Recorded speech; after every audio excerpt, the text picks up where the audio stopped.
गच्छध्वं संवदध्वं शम्भो मनांसि जानतां देवा भागं यथा पूर्वे संजानान उपासते। ॐ असतो मा सद्गमय तमसो मा ज्योतिर्गमय मृत्योर्मा अमृतंगमय। ॐ सहना भवतु सहनौ भुनक्तु सह वीर्यं करवावहै तेजस्विनावधीतमस्तु मा विद्विषावहै। ॐ त्र्यंबकं यजामहे सुगन्धिं पुष्टिवर्धनम् उर्वारुकमिव बन्धनान् मृत्योर्मुक्षीयमामृतात्। ॐ पूर्णमदः पूर्णमिदं पूर्णात् पूर्णमुदच्यते पूर्णस्य पूर्णमादाय पूर्णमेवावशिष्यते। ओम शांति शांति शांति। आप सभी को नमस्कार। मैं योगेश कुमार भट्ट, योग साधना केंद्र मालवीय भवन BHU आज चयनित योगाभ्यास क्रम तनाव एवं अवसाद को दूर करने के लिए उस पर चर्चा करने जा रहा हूँ। आप सभी को ज्ञात है तनाव हमारे जीवन का अभिन्न अंग है। बिना तनाव के हमारे कोई भी कार्य संभव नहीं है। जीवन जब तक है तब तक तनाव रहेगा। तनाव की जो श्रेणी है वो 3 प्रकार की श्रेणियां हैं। प्रथम श्रेणी का जो तनाव है वह है शारीरिक तनाव, और द्वितीय श्रेणी का जो तनाव है वह मानसिक तनाव, और तृतीय श्रेणी का जो तनाव है वह भावनात्मक तनाव। अब हमें यह ध्यान रखना होगा कि यह तनाव हमारे जीवन के लिए उपयोग, हमें सुखदायक हो। इस तरह का तनाव, जैसे हमारे जो तनाव उत्पन्न होता है, दिनचर्या ठीक रहती है तो तनाव हमारा संतुलित हो जाता है। तनाव को संतुलित रखना है, तभी हमारी जीवन शैली हमारे अनुकूल रहेगी। अब यह शारीरिक तनाव जब क्षमता से अधिक होता है तो शरीर थक जाती है और विश्राम की आवश्यकता होती है। इसको विश्राम देने के लिए हम शवासन का अभ्यास या कायोत्सर्ग का अभ्यास करते हैं। शरीर का विश्राम आवश्यक है। अब हमें यह जानना होगा कि शरीर को हम कितना श्रम दें। इसलिए नियमित योगाभ्यास करने वाले व्यक्ति को शारीरिक तनाव उत्पन्न नहीं होता है। यदि योगाभ्यास करने वाला व्यक्ति नियमित योगाभ्यास करता है तो उसके ऊपर कोई समस्या इस प्रकार की उत्पन्न नहीं होती, क्योंकि वह संतुलित हो जाता है। अब हमें ये ध्यान में रखना होगा कि तनाव को हम संतुलित कैसे रखें। शारीरिक तनाव को हम शवासन के द्वारा संतुलित कर सकते हैं। मानसिक तनाव, जो मन में बहुत दबाव उत्पन्न होता है, उसको कैसे हम दूर करें। मन में अनंत इच्छाएं होती हैं। संगात संजायते कामः कामात् क्रोधो भी जायते। तनाव का मूल जो निगेटिव जो अप्रोच है, नकारात्मक जो कारण है, वह क्रोध है। नकारात्मक दृष्टिकोण यदि होगा तो हमें तनाव हमेशा अज्ञान की ओर ले जाएगा और हमारी इच्छाओं की पूर्ति न होने के कारण यह होता है। जैसा भगवत गीता में अर्जुन को भगवान ने बताया है, जिस किसी वस्तु में हमारी आसक्ति हो जाती है और उसकी प्राप्ति न होने के कारण तनाव उत्पन्न होता है। संगात संजायते कामः, जिसमें हमारी आसक्ति हो जाती है, जिसमें अटैचमेंट हो जाता है और उस इच्छा की पूर्ति न होने पर हमें तनाव की उत्पत्ति होती है। और वह तनाव कहाँ तक ले जाता है? पहले तो सकारात्मक तनाव होता है, फिर नकारात्मकता की ओर चला जाता है। कामात् क्रोधो विजायते, क्रोध उत्पन्न होता है और फिर हमारा सम्मोहन हो जाता है, स्मृति भ्रंश हो जाती है, बुद्धि नष्ट हो जाती है और हम अवसाद उन्माद की ओर चले जाते हैं, अज्ञानता की ओर चले जाते हैं। चिंताओं में, अनंत चिंताओं में हम डूबने लगते हैं, अनेक चित्त विभ्रांत हम हो जाते हैं और फिर हम बहुत सारी किम कर्तव्य विमूढ़ हो जाते हैं, अपनी सारी प्रक्रिया को भूल जाते हैं। तो हमें चयनित योगाभ्यास क्रम, किन किन योगाभ्यास क्रमों से हमारे जीवन के नकारात्मक तनाव को दूर करना है, कौन कौन से ऐसे योगाभ्यास क्रम हैं, उसको आपको बताने जा रहे हैं, उस पर कुछ चर्चा करने जा रहे हैं। आप उस पर यदि ध्यान देंगे तो हमें समझ में आ जाएगा कि हम तनाव को दूर कैसे कर सकते हैं। एक सबसे बड़ी समस्या हमारी पाचन तंत्र की होती है। उदर के भीतर बहुत सारी समस्याएं होती हैं। उदर के भीतर की सारी समस्याओं को दूर करने के लिए हमें क्या करना चाहिए? हमें आसनों का नियमित अभ्यास करना चाहिए, दिनचर्या को ठीक रखना चाहिए, प्राणायाम का भी अभ्यास हमें व्यवस्थित क्रम में करना चाहिए, अन्य यौगिक अभ्यासों को भी हमें अपने जीवन के साथ जोड़ना चाहिए। जैसे आज हम आपको फिगर भी दिखाएंगे, बहुत सारे यौगिक अभ्यास क्रम है जो सूक्ष्म व्यायाम के अंतर्गत आते हैं। सर्वोत्तान, पूरी शरीर को तानना।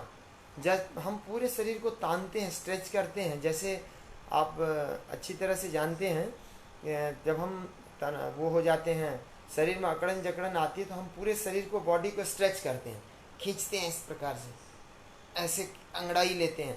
ये अंगड़ाई हमारे शरीर के तनाव को दूर करती है, थकान को दूर करती है। बहुत जो हमारे शरीर में भारीपन रहता है, हमारे शरीर में असंतुलन जैसा स्थापित हुआ रहता है, उसको संतुलित करने के लिए ये बड़ी उपयोगी होती है। तो इस प्रकार से हम इस अवस्था को संतुलित करते हैं स्ट्रेच करके। और सर्वोत्तान में भी यही होता है कि आप लेट जाते हैं और लेट करके सुप्त ताड़ासन जैसी स्थिति आप बनाते हैं। सुप्त ताड़ासन माने लेट करके दोनों हाथों को पूरी तरह से तानते हैं और पैरों को नीचे की ओर तानते हैं और पेट भी पूरी तरह खिंचा हुआ रहता है। तो इससे हमारे शरीर में जो थकान होती है वो दूर होने लगती है। और ये शवासन की पाश्चात्य विधि है। शवासन का अभ्यास जिन्हें नहीं आता है उनके लिए बहुत सरल तरीका है। लंबी गहरी श्वास लेकर दोनों हाथ सिर की ओर ले जाएं और खूब खींचें। 2-3 सेकंड तक श्वास को भीतर रुक सकती है तो रोकें, फिर 2-3 सेकंड के बाद श्वास को धीरे धीरे बाहर छोड़ें। ऐसे 3 से 5 राउंड जब हम करने लगते हैं तो हमारे शरीर का तनाव धीरे धीरे कम होने लगता है और दूर होने लगता है। जब शारीरिक तनाव दूर हो जाता है तब हमारे शरीर के भीतर बहुत सारी संतुलन वाली स्थिति बनने लगती है। हम असहज नहीं रहते, सहज हो जाते हैं। इसी प्रकार मानसिक तनाव को दूर करने के लिए हमें थोड़ा सा आसनों को स्थिरता से करते हुए, जैसे हमने सुप्त ताड़ासन किया, इसका दूसरा नाम सर्वोत्तान भी है, इसको करते हुए जैसे हम बैठने वाले किसी आसन में बैठते हैं, पद्मासन, सिद्धासन, वज्रासन या सुखासन, जैसे हम आराम से बैठे हुए हैं, सुखपूर्वक बैठे हुए सुखासन। तो इस प्रकार से बैठ करके जब हम कमर सीधी कर लेते हैं तो इससे भी हमारा तनाव धीरे धीरे शिथिल हो जाता है। स्पाइन बस सीधी रहे, तनाव धीरे धीरे शिथिल हो जाता है। और विशेष ध्यान देना है कि हमारी भ्रुकुटियाँ सिकुड़े न, हमारे मस्तक पटल में किसी प्रकार का प्रेशर न रहे। तनाव मुख्य रूप से हमारे मस्तक पटल में इस भाग में उत्पन्न होता है। आप ध्यान से समझेंगे, शारीरिक तनाव हमारे कटी के निचले हिस्से में उत्पन्न होता है, मानसिक तनाव हमारे गर्दन के ऊपरी हिस्से में, और भावनात्मक तनाव हमारे हृदय के आसपास अर्थात मध्य भाग। शरीर के 3 हिस्से में 3 प्रकार का तनाव हम यदि विचार करें तो मानसिक तनाव जो है हमारे मस्तिष्क में है, मस्तक पटल पर, और भावनात्मक तनाव हमारे हृदय में, हमारे मध्य प्रदेश में, और मध्य प्रदेश से नीचे का हिस्सा अर्थात शरीर का जो मध्य भाग है उससे नीचे नाभि के नीचे का हिस्सा, ये शारीरिक तनाव को उत्पन्न करता है। जिसकी दिनचर्या जीवन शैली ठीक रहती है उसकी पाचन क्रिया व्यवस्थित रहती है, और जिसकी पाचन क्रिया व्यवस्थित रहती है उसकी मल उत्सर्जन क्रिया और भोजन आदि की जो मेटाबॉलिज्म वाली क्रिया है वो व्यवस्थित रहती है। चिंता, क्रोध, आवेग, उन्माद, अवसाद की स्थिति उत्पन्न नहीं होती है। तो इसलिए हमें इन एक और ऐसा अभ्यास जिसको हम कहते हैं पग चालन, हमारे नाभि प्रदेश को और नाभि के निचले हिस्से को छोटी बड़ी आंतों को व्यवस्थित करने वाला अभ्यास है पग चालन। अभी हम अभ्यास भी आपको दिखा रहे हैं, यहाँ ध्यान से देखेंगे। हमने मेरुदंड के कुछ अभ्यास सामने रखे हैं। पहले नंबर का जो अभ्यास है मेरुदंड का, वो है सर्वोत्तान जैसा पूरे शरीर को तानना, और फिर उसी अवस्था में हाफ टर्न लेफ्ट राइट करते हैं, और हाफ टर्न करने के बाद फिर उसको जो है, जैसे आप लोगों को ये दिखाई दे रहा होगा ये फिगर में, सर्वोत्तान, और फिर उसके बाद मेरुदंड के अभ्यास हैं। जितने भी अभ्यास हैं उसमें हमने एक पैर के ऊपर दूसरे पैर को रखा, फिर दोनों घुटनों को मोड़ा, मर्कटासन जैसी स्थिति। इससे हमारे पेट में मरोड़ने माने पेट में हम ट्विस्ट करते हैं, तो उस ट्विस्टिंग से क्या होता है, हमारी छोटी बड़ी आंतें काफ़ी लाभान्वित होती हैं। तो हमारा भावनात्मक तनाव, शारीरिक तनाव और मानसिक तनाव भी संतुलित हो जाता है, क्योंकि ग्रीवा में भी ट्विस्टिंग होती है।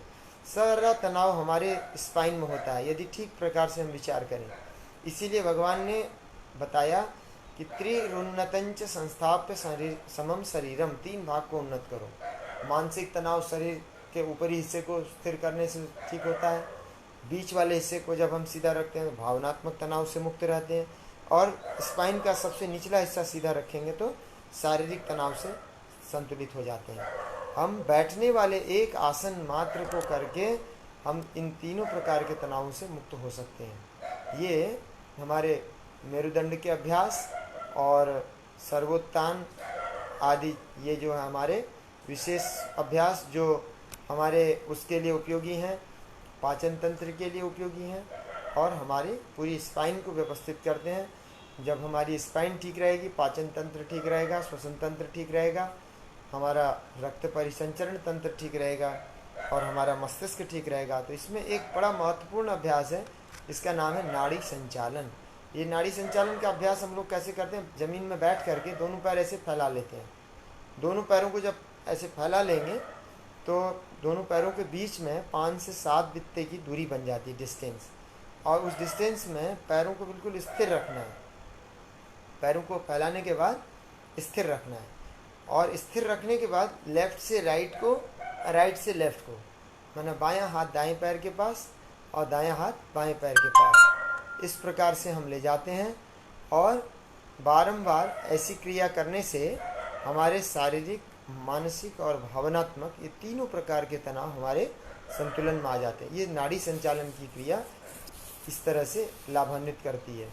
इसी प्रकार से हम यदि प्राणायाम का अभ्यास करें तो प्राणायाम के अभ्यास में हम नाड़ी शोधन का अभ्यास करके हम अपने मानसिक तनाव को, शारीरिक तनाव को और भावनात्मक तनाव को, विशेष रूप से मानसिक तनाव को और भावनात्मक तनाव को नाड़ी शोधन प्राणायाम के माध्यम से ठीक कर लेते हैं। नाड़ी शोधन ऐसा अभ्यास है जो शारीरिक, मानसिक और भावनात्मक तीनों क्रमों को संतुलित करता है। यही एक ऐसा अभ्यास है जिसके द्वारा सारे नर्वस सिस्टम पर, ब्रेन पर और हमारे पूरे शरीर पर, हमारे हृदय पर, हमारे सारे फंक्शन पर सकारात्मक प्रभाव पड़ता है। नकारात्मक दृष्टिकोण हमारी सर्वथा हमारे अनुकूल हो जाती है, प्रतिकूलता उसकी मिट जाती है।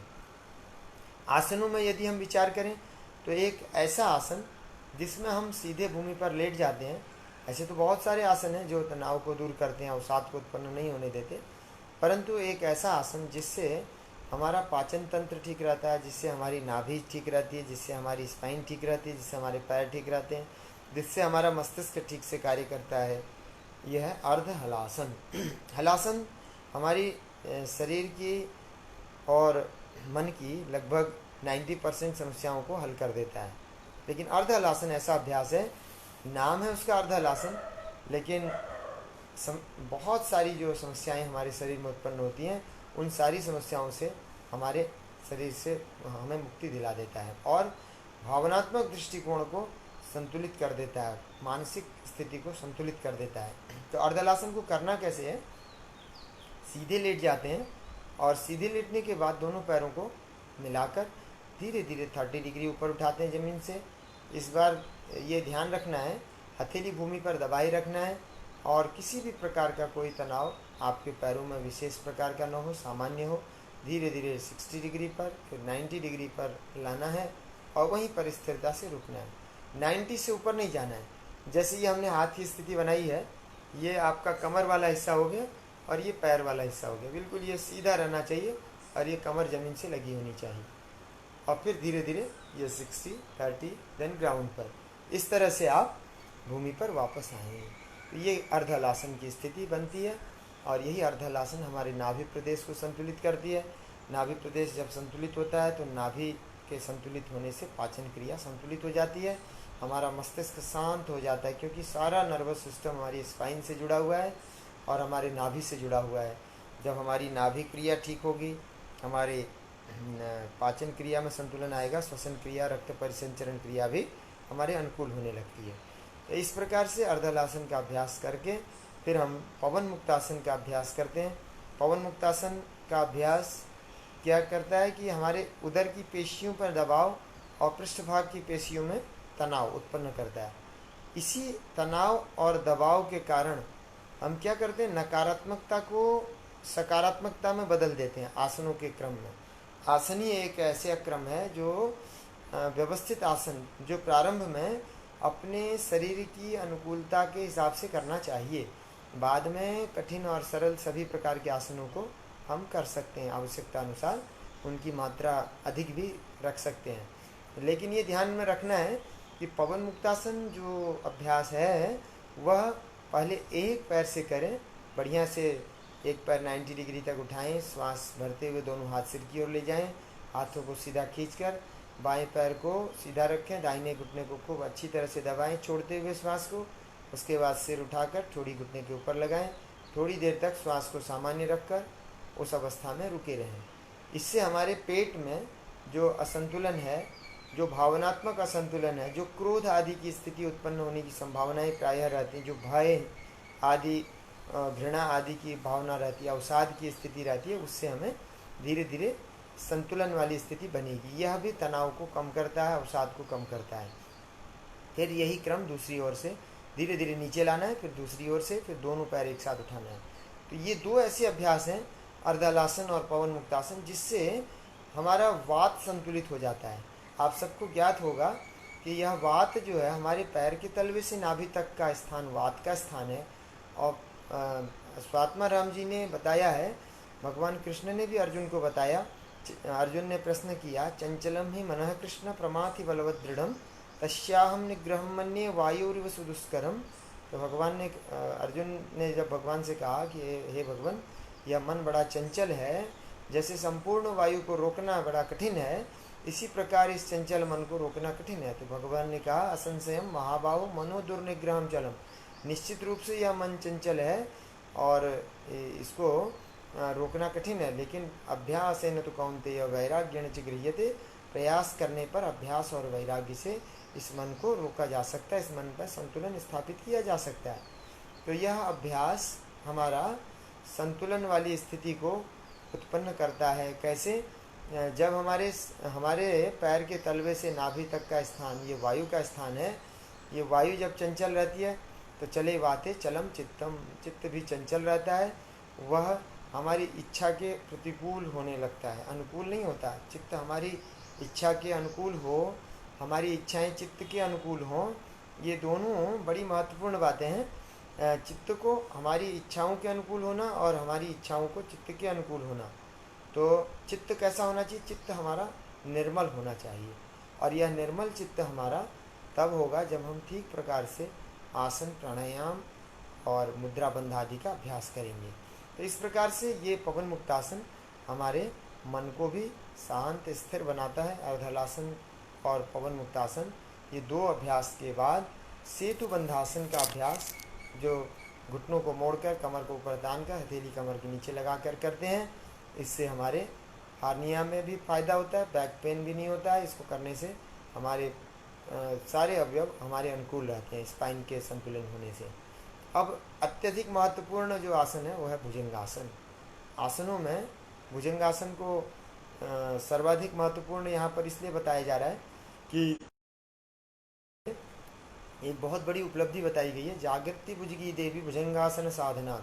हिरण्य ऋषि ने गिरण्य संहिता में बताया कि कुंडलिनी शक्ति का जागरण होता है। कुंडलिनी शक्ति क्या है?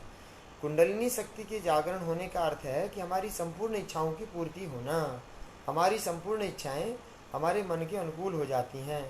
हमारा मन हमारे अंतःकरण के अनुकूल, अंतःकरण हमारे आनंद और आत्मा के स्वरूप के अनुकूल हो जाता है। इस तरह से यह शक्ति जब ऊपर की ओर जाती है तो तनाव रहित कर देती है, हमें तनाव मुक्त कर देती है। और यही शक्ति जब हमारी मूलाधार में कार्य करती है तो अनंत इच्छाओं की आसक्ति उत्पन्न करती है, अनंत इच्छाओं को उत्पन्न करती है, अनंत इच्छाओं में पूर्ति का कारण बनती है और फिर हमें अज्ञानता से क्रोध को उत्पन्न करने वाली बनती है। इसलिए इस भुजंगासन के अभ्यास से हमारा जो मन है वह उन्मन हो जाता है, अर्थात ऊपर की ओर जाता है, शांत हो जाता है, स्थिर हो जाता है और भावनात्मक और हमारे सब तरह से हमारे अनुकूलता को प्राप्त करता है यह मन। तो फिर हम आते हैं शलभासन। भुजंगासन में एक बड़ा लाभ ये भी है कि हमारे फेफड़े काफ़ी सक्रिय हो जाते हैं, जिसमें जो सुप्त वायु कोष हैं वो काफ़ी सक्रिय हो जाते हैं, निष्क्रिय नहीं रहते, सभी वायु से परिपूरित। जितनी अधिक मात्रा में हमारे शरीर में ऑक्सीजन जाएगी उतना ही हमारा मस्तिष्क अच्छा कार्य करता है। ये ब्रेन हमारा सकारात्मक दृष्टिकोण से युक्त हो जाता है और ऑक्सीजन की कमी के कारण नकारात्मकता इसमें आती है। इसलिए इसमें एक और अभ्यास है बड़ा महत्वपूर्ण, कपाल भाती।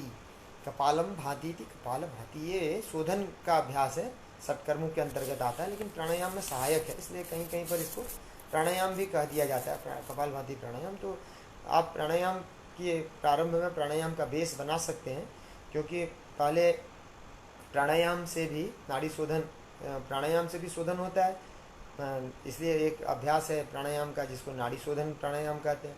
इसी तरह कपालभाति भी हमारे शरीर के ऑक्सीजन को बढ़ाता है, शरीर में ऑक्सीजन को बढ़ाता है और कार्बन के उत्सर्जन को कम करता है, शरीर के कार्बन को बड़ी आसानी से निकालता है। तो इसमें कपालभाति में क्या करते हैं, भस्त्रावल लोहकार्य से रेच पूर्व सुसंभ्रमो कपालभातिर विख्याता कफदोष विशोषणी। कफदोष को नष्ट करने वाली यह कपालभाति जो है आपको बताई गई है स्वात्माराम जी के अनुसार, यह जो है अपनानी चाहिए और इसके द्वारा हमारा कफ जो ये प्रदेश है, कफ प्रदेश, ये संतुलित रहता है। कफ प्रदेश के संतुलित होने से तनाव नहीं उत्पन्न होता, क्योंकि तमोगुण के कारण ही तनाव उत्पन्न होता है। तमोगुण माने क्रोध, काम ऐसे क्रोध ऐसे रजोगुण समुद्भव। काम क्रोध ये रजोगुण से उत्पन्न होते हैं, काम रजोगुण का मूल स्वरूप है। क्रोध जो है फिर रजोगुण की स्थिति जब बिगड़ जाती है, उसी का अध्याहार है, तो वह तमोगुण में परिणत हो जाता है। तो इसीलिए जो है काम क्रोध के वशीभूत न होकर के हम संतुलित जीवन शैली में अपने इन अभ्यासों को अपनाएं तो हमें कष्ट नहीं होगा। इसी प्रकार शलभासन, मकरासन, वक्रासन, जानुशिरासन, उष्ट्रासन, मंडूकासन, तितली आसन और अंत में शवासन।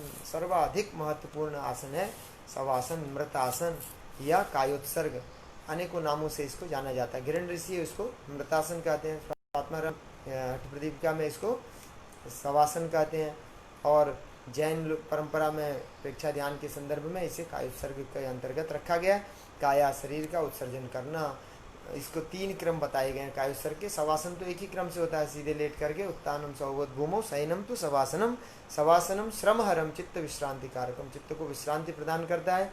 लेकिन कायोत्सर्ग में शरीर को तनाव मुक्त करना, खड़े होकर, फिर बैठकर, फिर लेटकर। उत्तम बताया खड़े होकर, मध्यम बताया बैठकर और सामान्य बताया लेटकर।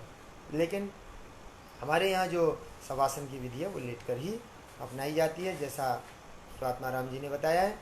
अब इस शवासन की करने की विधि क्या है, केवल लेट करके आंख बंद करके हथेली आकाश की ओर कर लेना, हाथ पैर ऐसे खुला छोड़ देना, इतना मात्र शवासन नहीं है। तो शवासन की शारीरिक स्थिति है, शरीर को इस अवस्था में ला करके हम शिथिल छोड़ देते हैं। लेकिन इसके आगे मानसिक स्थिति, मन के द्वारा हम क्या करते हैं, मन को कहीं भी नहीं लगाना है, केवल उन स्थानों पर लगाना है जिन स्थानों को आप शिथिल करने जा रहे हैं। तो हमारा मन तनाव मुक्त हो रहा है। हम कैसे तनाव मुक्त कर रहे हैं, हम तनाव मुक्त करें सबसे पहले पैर के अंगूठे को, हमारे मस्तक पटल को, दो क्रम है। एक उच्च क्रम है जिसको ध्यान के समय हम लोग उपयोग में लाते हैं, सिर के ऊपरी हिस्से से तनाव मुक्त करने का क्रम, और दूसरा शवासन का क्रम जो पैर के अंगूठे से लेकर सिर तक तनाव मुक्त करने वाला क्रम। फिर हमारा मन शांत हो रहा है, स्थिर हो रहा है, तनाव मुक्त हो रहा है, हमारी इच्छाएं पूर्ण हो रही हैं, हमारी कोई इच्छा नहीं, सारी इच्छाएं ईश्वर की इच्छाएं। इस तरह से हम आगे बढ़ते हैं। अब देखिए, जैसे हम लेट गए तो नेत्रों को बंद रख करके मन को दोनों पैर के अंगूठों में लगाना। दोनों पैर के अंगूठे शिथिल तनाव मुक्त हो रहे हैं, पैर की अंगुलियां शिथिल तनाव मुक्त हो रही हैं, पैर का तलवा शिथिल तनाव मुक्त हो रहा है, टखना शिथिल तनाव मुक्त हो रहा है, एड़ियाँ शिथिल तनाव मुक्त हो रही हैं, हो गई। इस तरह से पिंडलियाँ शिथिल तनाव मुक्त हो रही हैं, शिथिल तनाव मुक्त हो गई। फिर धीरे धीरे दोनों पैर के घुटने शिथिल तनाव मुक्त हो रहे हैं, थाई मसल्स, जांघ की पेशियाँ शिथिल तनाव मुक्त हो रही हैं। आप यह क्रम बैठे बैठे, कुर्सी में बैठे बैठे भी कर सकते हैं, और आप लेट के भी कर सकते हैं। लेट के करने से शीघ्र लाभ मिलता है, बैठ के ऑफिस में बैठ के भी कर सकते हैं। आपको जब कभी ऐसा लगे मैं तनाव युक्त हुआ हूँ, तो ऐसा चिंतन करें, नहीं मैं तनाव युक्त नहीं, मैं तनाव मुक्त हो रहा हूँ, मैं तनाव मुक्त हो रहा हूँ, मेरा शरीर तनाव मुक्त हो रहा है, मेरा मन तनाव मुक्त हो रहा है, मेरी भावनाएं तनाव मुक्त हो रही हैं, मैं तनाव मुक्त हो रहा हूँ, योग युक्त हो रहा हूँ, मैं अपने आप से जुड़ रहा हूँ और अज्ञानता से मुड़ रहा हूँ। अज्ञानता की ओर उन्मुखता जो थी, अब उधर से मैंने मुख मोड़ लिया और स्वयं के साथ जुड़ गया हूँ। स्वयं स्वयं को देख रहा हूँ, स्वयं आनंद को देख रहा हूँ, स्वयं आनंद के साथ जुड़कर मैं तनाव मुक्त योग युक्त हो रहा हूँ। ऐसा निरंतर चिंतन करते करते करते हमारे शरीर के सारे अवयव शिथिल तनाव मुक्त हो जाते हैं। फिर मेरी उदर की पेशियाँ शिथिल, नाभि का निचला हिस्सा शिथिल, हमारे फेफड़े शिथिल, हार्ट, लीवर, किडनी, स्प्लीन आदि सब शिथिल, कंधे शिथिल, ग्रीवा की पेशियाँ शिथिल, दोनों भुजाएं शिथिल, भुजाओं के साथ जुड़ी हुई उंगलियाँ सब शिथिल। अब आ जाएं, पूरा जबड़ा शिथिल, मुखमंडल शिथिल, दोनों ओष्ठ शिथिल, और इसके पश्चात और आगे की ओर बढ़ते जावें हम धीरे धीरे। कहाँ चले जाएं? दोनों भ्रुकुटियों के ऊपर तनाव शिथिल, तनाव मुक्त हो रही हैं भुहें, और भ्रूमध्य शिथिल तनाव मुक्त हो रहा है। इसी प्रकार से हम और आगे बढ़ें, मस्तक पटल शिथिल तनाव मुक्त हो रहा है। इसी क्रम में और ऊपर सिर का ऊपरी हिस्सा शिथिल तनाव मुक्त हो रहा है, सिर का पृष्ठभाग शिथिल तनाव मुक्त हो रहा है, पृष्ठभाग की सभी पेशियां शिथिल तनाव मुक्त हो रही हैं, और एड़ी से चोटी तक पूरा शरीर पीछे से शिथिल, और आगे से पैर के अंगूठे से लेकर मस्तक पटल तक का पूरा शरीर शिथिल तनाव मुक्त हो रहा है। ऐसा चिंतन करते करते हम शवासन का पूर्ण लाभ ले लेते हैं। यही शवासन आगे जाकर के ध्यान की ओर आपको ले जाता है। अब यह जान लें, जब इस क्रिया को हम बैठ करके करते हैं, पैर के अंगूठे से सिर तक, फिर सिर से पैर तक दूसरी बार, तो यह ध्यान की ओर ले जाता है। और इससे ये जब हमने आसन किए, इन आसनों के बाद, इतना करने के बाद थोड़ा सा हम प्राणायाम आदि कर लें। जैसे प्राणायाम में हम अनुलोम विलोम, नाड़ी शोधन आदि का अभ्यास करते हैं, तो थोड़ी सी कपालभाति कर लें इस तरह से। आप सब अच्छी तरह जानते हैं, नाक के भीतर कुछ अवरोध है, उसे हमें बाहर फेंकना है।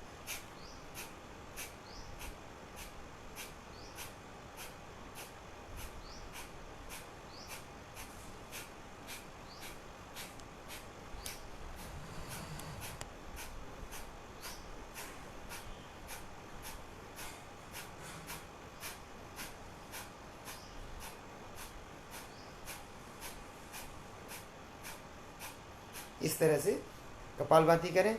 कपालभाति के बाद क्या करना है? पूरी श्वास बाहर निकाल कर पेट को खींच लें और उसी गले को थोड़ा दबा लें।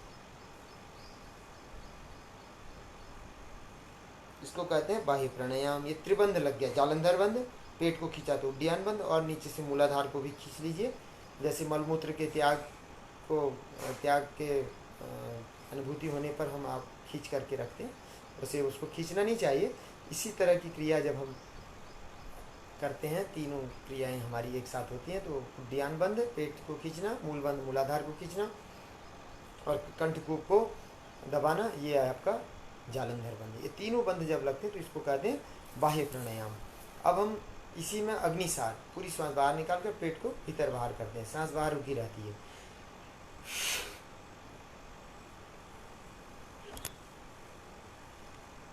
ये आप जानते हैं, रामदेव जी भी करते हैं अग्निसार बाह्य प्राणायाम। ये अभ्यास हमारे शरीर के तनाव को संतुलित करता है। ये निगेटिव जो हार्मोन्स हैं वो, माने किसी भी तरह की निगेटिविटी हमारे अंदर उत्पन्न होती ही नहीं है, सकारात्मक दृष्टिकोण बनने लगती है, और हमारा क्रोध, आवेग, उन्माद आदि सब शांत होने लगता है। और त्राटक, त्राटक में क्या करना है, हमारे 1.5 फीट तक की दूरी में अपने नेत्रों के लेवल में, या हाथ ऐसे सामने रख करके इस तरह से, ऐसे अंगूठे को नाक की सीध में रख करके, गर्दन सीधी रखते हुए ऐसे ऐसे दृष्टि को ऐसे जमाना है। पहले नेत्रों की एक्सरसाइज कर लें, फिर धीरे धीरे सामने लाएं इसको, ऐसे दूसरी साइड से भी करें, ऐसे करके फिर ऊपर नीचे करें, फिर इसको ऊपर नीचे ऐसे क्लॉकवाइज एंटी क्लॉकवाइज ले जाएं, फिर नेत्रों को ऐसे गोल गोल घुमाएं इस तरह से। और फिर त्राटक, भ्रूमध्य त्राटक, नासाग्र दृष्टि, ये दृष्टि रख करके फिर सामने किसी एक बिंदु पर या सामने किसी दीप पर 1.5 फीट तक की दूरी पर उस पर दृष्टि को जमाएं, या किसी मूर्ति पर मूर्ति त्राटक भी कर सकते हैं। इससे हमारे नेत्र से आंसू जब तक ना आने लगे तब तक ऐसे करना है। इसको करने से बहुत सारे दोष मिटते हैं और ध्यान लगने लगता है सरलता से। फिर आगे हम अनुलोम विलोम का अभ्यास करें। अनुलोम माने बाएं से लेना, दाएं से छोड़ना। विलोम माने दाएं से लेना और बाएं से छोड़ना। धीरे धीरे ऐसे खींचते हैं।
ये ध्यान रखें, अनुलोम विलोम में आवाज न हो नासारंध्रों से। कभी कभी प्राय ऐसे आवाज करते हैं,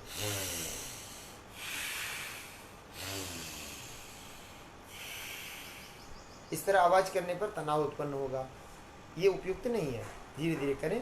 यदि आवाज होती है तो गले में घर्षण करते हुए करें, ये उज्जाई बन जाती है। उज्जाई ऐसे, जितनी भी आवाज हो गले में हो, इससे एकाग्रता बनेगी, हमारे फेफड़े सक्रिय रहेंगे। अब इसके बाद उज्जाई का अभ्यास भी करते हैं, और हम भ्रामरी करने जा रहे हैं। भ्रामरी उद्गीत, फिर ध्यान के क्रम में ध्यान को अपनाते हुए समापन विधि अपनाएंगे। ऐसे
कभी भी हम लोग इस ध्यान को अपना सकते हैं। कमर सीधी रहती है गर्दन के साथ।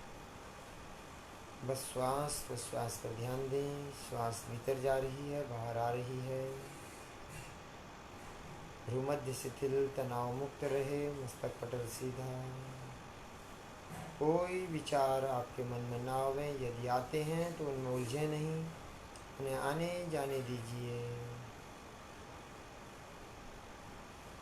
साक्षी भाव से, दृष्टा भाव से देखते रहें।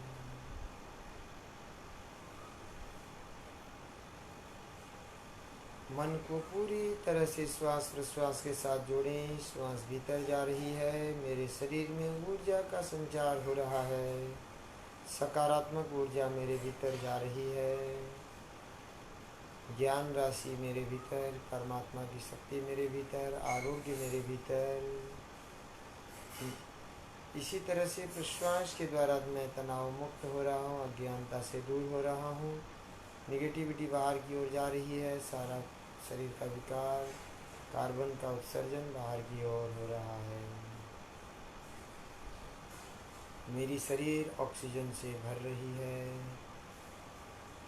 दिव्यता से युक्त हो रही है। मैं आरोग्य से युक्त हो रहा हूँ, मैं आनंद से युक्त हो रहा हूँ। इस बहुत सरल सकारात्मक चिंतन करने का सरल ध्यान है। मेरुदंड पूरा सीधा रखना है, कहीं से भी ढीला नहीं करना है।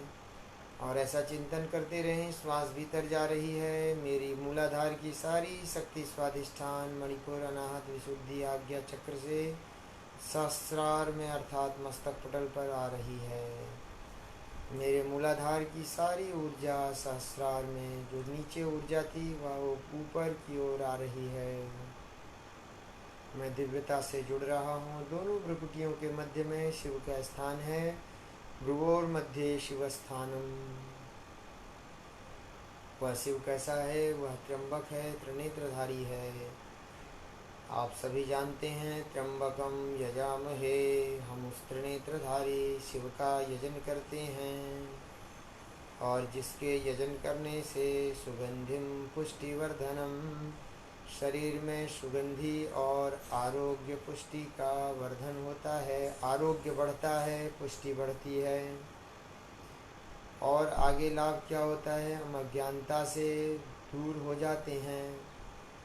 उर्वारुकमिव बंधनान। उर्वारुक कहते हैं खरबूजा ककड़ी का फल, जैसे परिपक्व होने पर अपने उस जुड़े हुए स्थान से अलग हो जाता है। उर्वारुकमिव बंधनान, जैसे यह अलग हो जाता है, इसी प्रकार से ईश्वर के साथ जुड़कर, शिव के साथ जुड़कर हम सबसे मुक्त हो जाते हैं, अर्थात तनाव मुक्त हो जाते हैं। तनाव युक्त होने का मूल कारण है हम अज्ञानता से जुड़ गए, अपने शरीर से अधिक संबंध स्थापित कर लिया। हम मन से, विचारों से उन्नत नहीं हो पा रहे हैं, हम निम्न स्तर में आ रहे हैं। इसलिए हम उसके साथ जुड़ने के बाद मृत्योर्मुक्षी यमामृता, जो निरंतर मृत्यु की ओर जाने वाला क्रम है, जो हमें सुख दुख की ओर ले जाता है, जो हमें रोग व्याधि उत्पन्न करता है। हर क्षण हम कष्ट से दुखी होते रहते हैं। वह कष्ट, वह दुख हमसे दूर हो जाता है। मृत्योर्मुक्षी यमामृता, उसका मोक्ष हो जाता है और हम आनंद स्वरूप में प्रतिष्ठित हो जाते हैं। मोक्ष हमारा नहीं है, वस्तुतः मोक्ष अज्ञान का है, क्योंकि आवरण अज्ञान का है, इसलिए उसी को मिटाया जाता है। हम उस आवरण को मिटाकर हम दिव्यता से युक्त हो जाते हैं। दिव्यता हमारे भीतर है, हम स्वयं दिव्य हैं, हमारा मूल स्वरूप दिव्य है। इसलिए हम दिव्यता से युक्त होकर तनाव मुक्त होते हैं, उन्माद और अवसाद से भी मुक्त हो जाते हैं। अनंत चिंताएं, भ्रांतियाँ, बहुत सारे जो दोष हैं वो हमारे मन में उत्पन्न नहीं होते। एक मंत्र का ज्ञान मुद्रा इस तरह से लगाकर, यह ज्ञान मुद्रा आप घुटनों के ऊपर हथेली आकाश की ओर रखकर ऐसे बैठते हैं, और एक मंत्र है, ओम नमः शिवाय, ओम नमः शिवाय, ओम नमः शिवाय। यदि कोई व्यक्ति इस मंत्र का 500 बार या 5 माला या 5 मिनट से 15 मिनट तक निरंतर जप करे तो निश्चित रूप से पूर्ण रूप से उसके भीतर का तनाव सकारात्मक दृष्टिकोण में परिणत होने लगता है। यह दिव्य मंत्र है। इसका अर्थ क्या होता है, ये बिना अर्थ के उसका पूर्ण लाभ नहीं ले पाते हैं। तो अर्थ है ओम मन परमात्मा जो पूरे विश्व में व्याप्त है। ओम नमः मन मैं जीवात्मा जो मूलाधार में अर्थात संकुचित इस शरीर के भीतर बैठा हूँ। आय मन जो जोड़ने वाला है, वह ओम ही ऐसा है जो जोड़ता है। परमात्मा ही हमें परमात्मा के साथ जोड़ता है, इसलिए परमात्मा की उपासना सभी को करनी चाहिए। तो ओम ओम ओम इस तरह से हमें ध्यान रखना है। जब हम प्राणायाम करें तो ओम भू ओम भुआ ओम स्वः ओम मह ओम जनः ओम तप ओम सत्यम। जब हम ध्यान करें तब भी ओम भू ओम भुआ ओम स्वः ओम मह ओम जनः ओम तप ओम सत्यम। अर्थात मेरी शक्ति भूमि से लेकर सबसे ऊपर मेरे दिव्य लोक में प्रतिष्ठित हो रही है। मैं तनाव मुक्त हो रहा हूँ। इस प्रकार से नमः मन मैं जीवात्मा, अय मन जोड़ने वाला जो परमात्मा अय पद है किसके साथ जुड़ता है, तो शिव अर्थात नमः शिवाय अर्थात उस शिव के साथ जुड़ जाता हूँ।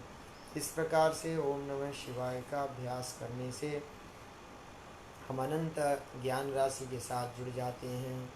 अब हम समापन विधि में उद्गीत का अभ्यास करेंगे। उद्गीत में क्या करना है, लंबी गहरी श्वास लेनी है और क्रम से मिला करके बोलना है।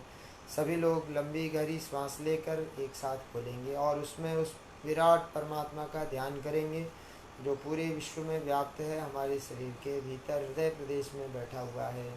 लंबी गहरी श्वास खींचें।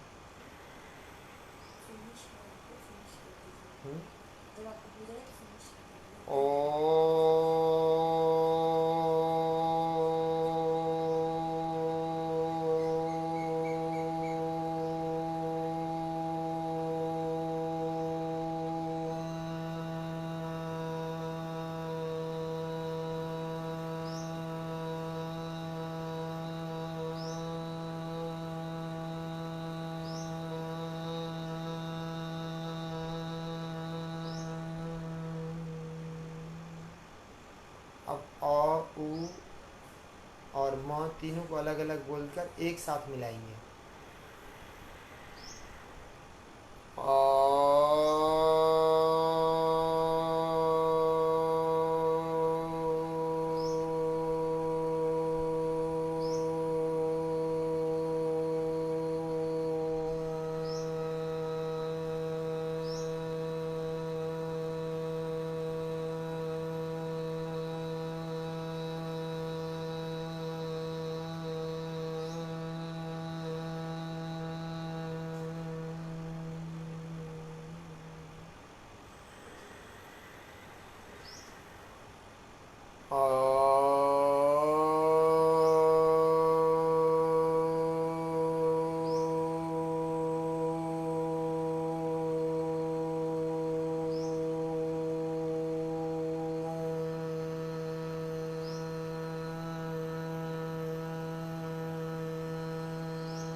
अब लंबी गहरी श्वास लेकर प्रार्थना करेंगे। ओम पूर्णमदः पूर्णमिदं पूर्णात् पूर्णमुदच्यते पूर्णस्य पूर्णमादाय पूर्णमेवावशिष्यते। सर्वे भवन्तु सुखिनः सर्वे सन्तु निरामयाः सर्वे भद्राणि पश्यन्तु मा कश्चित् दुःखभाग् भवेत्। ओम शांति शांति शांति। अब दोनों हाथ सिर के ऊपरी हिस्से में मस्तक पटल पर हथेलियों का हल्का घर्षण और धीरे धीरे हथेलियों को नेत्रों के ऊपर रखकर नेत्रों को खोलें। हथेलियों को देखते हुए सामने की ओर ले आए और मस्तक पटल पर विराजमान उस महाशक्ति को प्रणाम करें ध्यान की अनंत विधियां हैं। उसमें से हमने आपको जो तनाव, उन्माद, अवसाद को दूर करने वाली विधि है और सरल विधि है, उसके बारे में थोड़ा संकेत किया। आगे फिर कभी ध्यान से संबंधित कोई अभ्यास होंगे तो उन पर हम चर्चा करेंगे। आप सबको बहुत धन्यवाद। बहुत कपिल जी, आपने अवसर दिया, और आप सभी दर्शकों का भी बहुत आभार जो आप लोगों ने हमें ध्यान से सुना। बहुत धन्यवाद।